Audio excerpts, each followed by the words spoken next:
Hello, everybody. Hello, kind individuals of the world. Welcome back to this channel. You might have thought today we weren't going to have a video. Well, guess what? It's your lucky day. We got a video. We're going to be watching a video about U.S. soccer, United States of America soccer.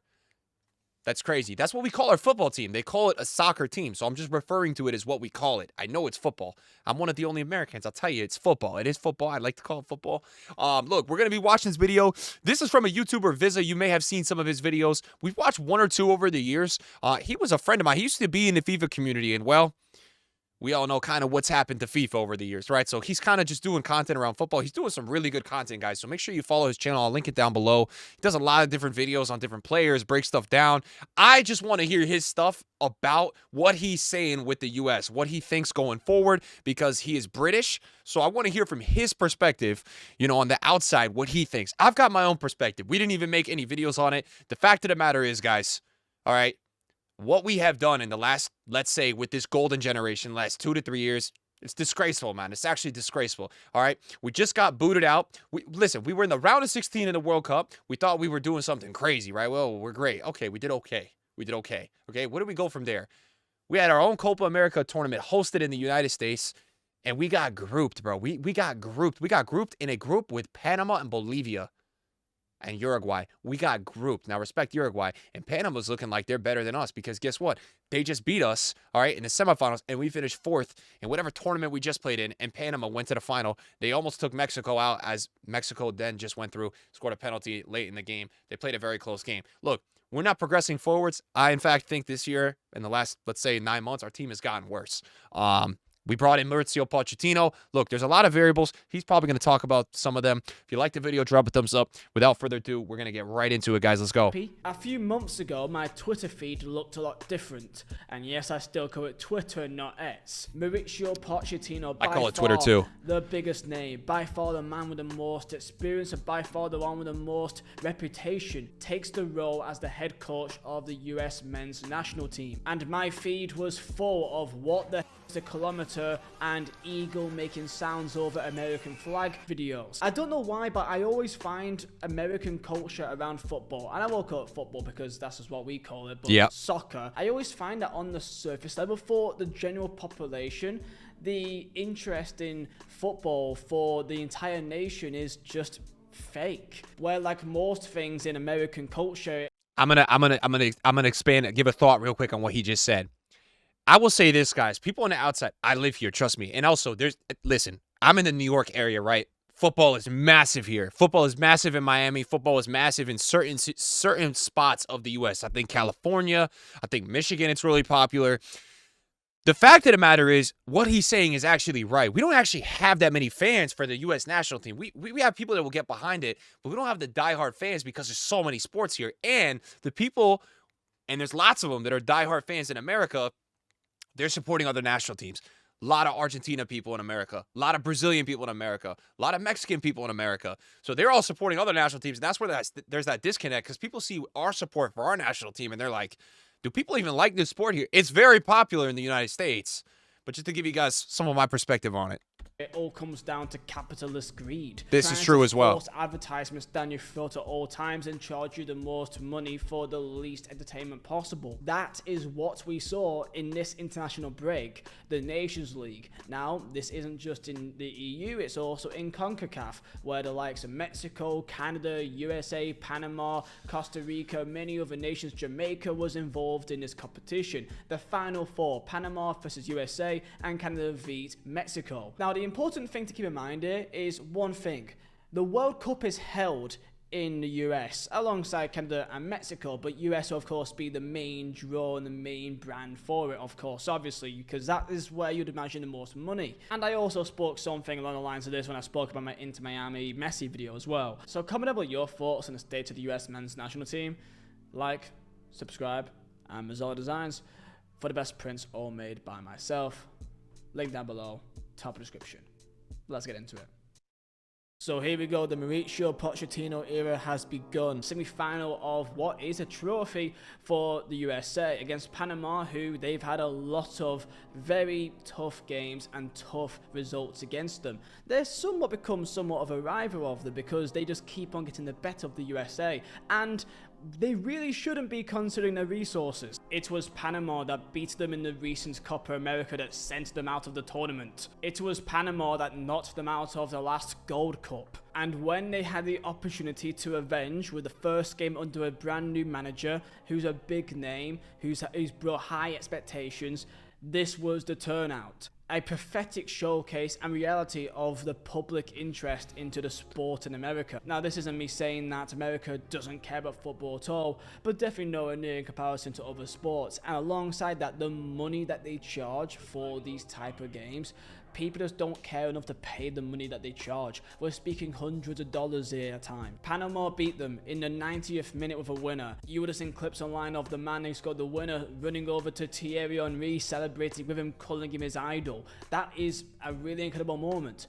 They're probably quite lucky that happened because people talked more about that than how embarrassing it was for America. Correct. But they did have an opportunity to redeem themselves. They had the third place game. And it wasn't against a team like Jamaica, it was against Canada, who is again another rival of theirs in the region, and they've typically always been better than Canada at sports, and particularly historically at football. So, are they going to redeem themselves again in Poch's second game? No, they lost again. And yes, no one turned up. By the words of US legend Landon Donovan, I'm so sick of hearing how talented this group of players is and all the amazing clubs they play for. If you aren't going to show up and actually give a shit about playing for your national team, decline the invite. Talent is great, pride is better.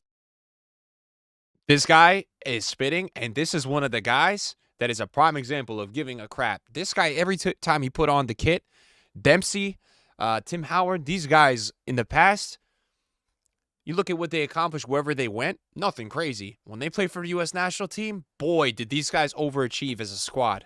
All we've done so far is underachieve with players that have been further in club careers. Pride and passion over everything. And this is the general feeling towards the national team by many people in America, from the normal everyday person to the higher ups and the legends that played them before. Every person on a CBS panel, including Thierry Henry, said the same thing. There is a massive disconnect and discontent between the group of players, between the national team, between your executives and the organization and the fan base. No cohesion, no one really knows what's going on, and no one really cares. But lo and behold, this is where the World Cup will be in a year's time. Now, is it as simple as the results? They're not really that good. Maybe Americans are, maybe they're a bit egotistical that they expect to be the best at everything. So when there's a sport that they're not that good at, they just don't care anymore. Well, I mean, I think that could be a factor. Of course, I do believe Americans are a bit more into they just don't care unless they win a bit more than maybe other nations. But that's just due to their culture. Expectations. And I can't believe I'm saying this, but I can almost compare it to the Leeds effect in the championship. Leeds are the biggest team in the championship, okay? I mean, that's just my opinion anyway. And when teams play against Leeds in the championship, this is a fact. Any Leeds fans will tell you, most fans will tell you if they're honest, right? Teams get up for it more. Fan bases get up for it more. There's a bit more on the line when you play against the Leeds because it is a bigger club and you think they're gettable because they are still in the same league as you, but you know that it's a bigger game than if you played against, for example, Oxford or you played Plymouth. You just know. So when you got a Canada, a Panama, a Jamaica, a Trinidad and Tobago, and even Mexico, when they play against USA, it means more to them to beat them. And the issue with the US men's national team, from what I can figure, because most players, for a good amount, plays in Europe and plays for some pretty good teams in Europe as well, in the top leagues, it feels like they've got nothing to prove to anyone. And it feels like they've already feel like they've made it in a way. So they don't, I just get the feeling that they don't try as hard. It doesn't matter as much. And they don't seem to match the same fight as their opponents, the same work ethic, the same drive, and they're definitely not got the same team spirit. And a big problem with this is the media, of course. The main reason why there's this expectation is that we had for many years that this would be the golden generation of US football, where the reason is because many big players are playing at big clubs in Europe, because historically most US players in the past maybe played in Premier League or so, the likes of Tim Howard, likes of Landon Donovan, likes of Clint Dempsey, but never really got to the top Champions League level. Why was Poch brought in the first place? Well, because he does have the experience and has the reputation that he can bring a team together, and because he was well known, especially at Spurs, from forming a young group of players and forming them to have that cohesion, to inspire them to be more of a team. The main issue is it's international football, and you're only really with these players for only a couple of weeks in a couple of months. It's really hard to really form that bond. This next World Cup for the history of football in America is so vital. They have to do well. The money that's put into this, hopefully, if they do well, can inspire people and build an infrastructure where they can bring a new generation of American players in a couple of years' time. When there was a 2002 Korea-Japan World Cup, how well Korea did in that tournament, no one thought they'll do that well, and then they made it to a semi-final. That feeling of pride in your nation and wanting to do something special, that means a lot, and it goes a long way. Can they do the same thing? But here we are in a situation. Pochettino, 2 losses on home soil, and barely anyone was even there to know or care about it. The one thing I will say though is that when I look at the American team just on paper, or at least the team that was put out against Panama or against Canada, I don't really think the team's really that good. Thank you. They all Thank you. Thank you. Now there's some players that were not playing in the recent 2 games they just lost, but thank you. Thank you. They're not that good. I just don't even think they're that good. I know everybody's saying golden generation this, golden generation. I don't think they're that good. Missing some players. You're missing likes of Anthony Robertson. That was not Robertson there, potentially Pulisic is the second best player. About, but, He's a big deal to have.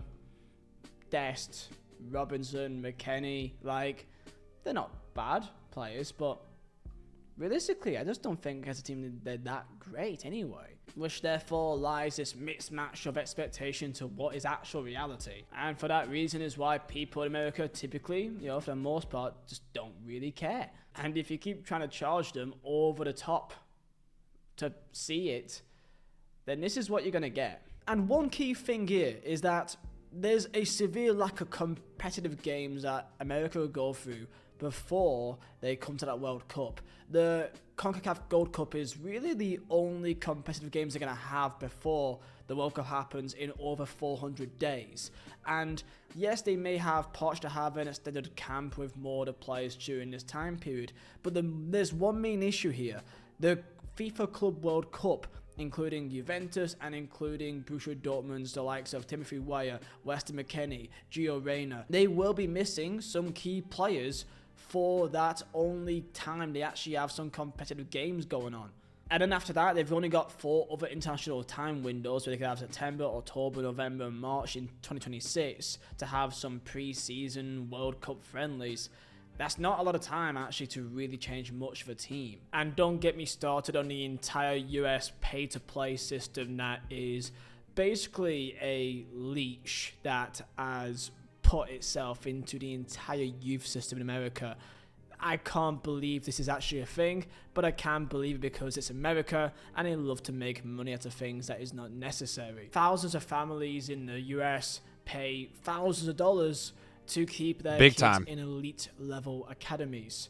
So yeah, no wonder why people are not bothering. So yeah, comment down below your thoughts on the state of the US men's national. I mean, I think he's made a lot of the points that we all know. And, these are real flaws in our system, and it is what it is. I mean, I think the biggest of them all is like, let's say, for example, at this point, half the national team plays outside of America, right? Whether it's like Mexico, somewhere in Europe, whatever it is, right?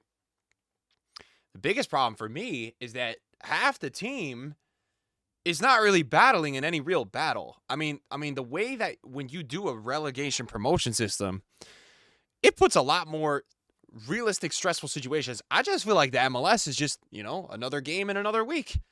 And until they add something like that, whatever you want to say about that league, I think that's a big deal. I think that is actually a very big deal because I think once you get conditioned to play in promotion relegation seasons, it's a whole other mentality of having to give a shit.